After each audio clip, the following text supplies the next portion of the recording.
"Find him." The king's voice was cold. "A child has been born," he said. "A child who threatens my throne." Then came the order that would shake the land. "Kill every male child under the age of 2. Soldiers moved fast. Mothers cried. Fear filled the streets. All because of one question no one could answer. Who is this child, born in secret, powerful enough to scare a king? To understand why this order was given, we must go back to the night that changed everything. This is the story of the birth of Jesus Christ. At that time, the world was under Roman rule. Life was hard for many people. Taxes were heavy, freedom was limited, and fear was common. For generations, the people of Israel had been waiting for a savior, someone sent by God to bring peace, healing, and direction. They believed God had promised this long ago.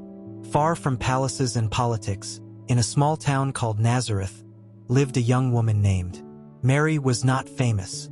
She wasn't wealthy. She didn't have influence. She was just a young woman planning a simple life. Then one day, everything changed. An angel appeared to Mary and told her something unbelievable. She would give birth to a child by the power of God. This child would be special.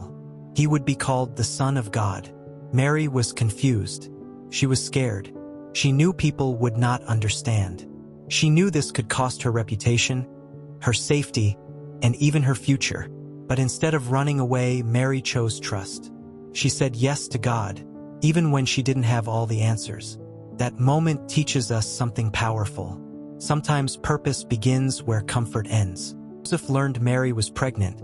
He was heartbroken and confused. He planned to quietly leave her, thinking that was the kindest option.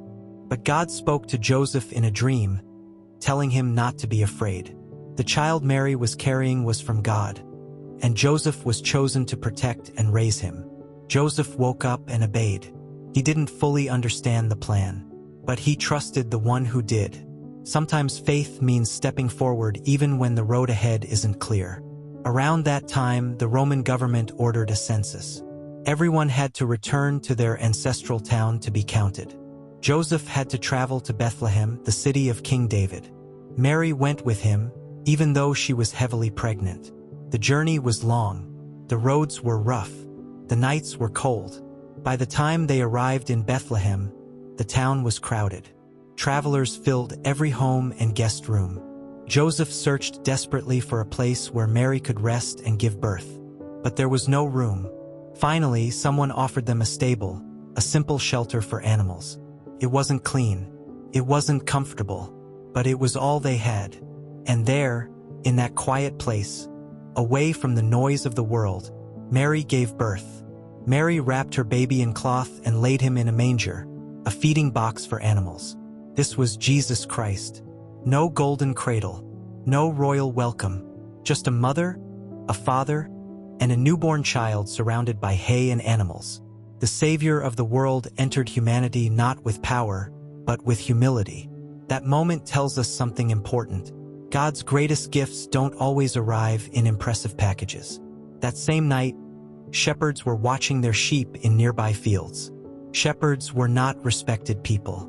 They were considered unimportant and often ignored by society.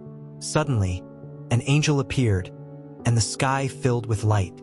The shepherds were terrified. But the angel said, "Do not be afraid. I bring you good news that will bring great joy to all people. Today, a Savior has been born." Then the sky filled with angels praising God. The first people invited to meet Jesus were not kings, priests, or rich leaders. They were shepherds. God chose the overlooked to be the first witnesses of hope. The shepherds hurried to Bethlehem and found the baby lying in the manger, just as the angel said. They were amazed. They told everyone what they had seen, and their lives were never the same. Sometime later, wise men from the east saw a strange star in the sky. They understood it as a sign that a great king had been born. They followed the star, traveling far, until it led them to Jesus. They brought gifts, gold, frankincense, and myrrh, honoring him as a king. Not everyone welcomed this news. King Herod felt threatened and wanted to protect his power. But God warned the wise men in a dream not to return to him.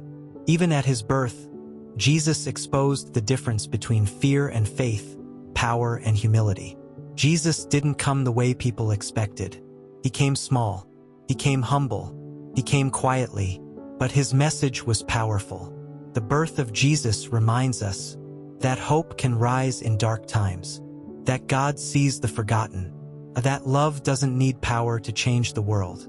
This story is not just about a baby born long ago. It's about hope being born again every time someone chooses love over fear. And that is the story of the birth of Jesus Christ.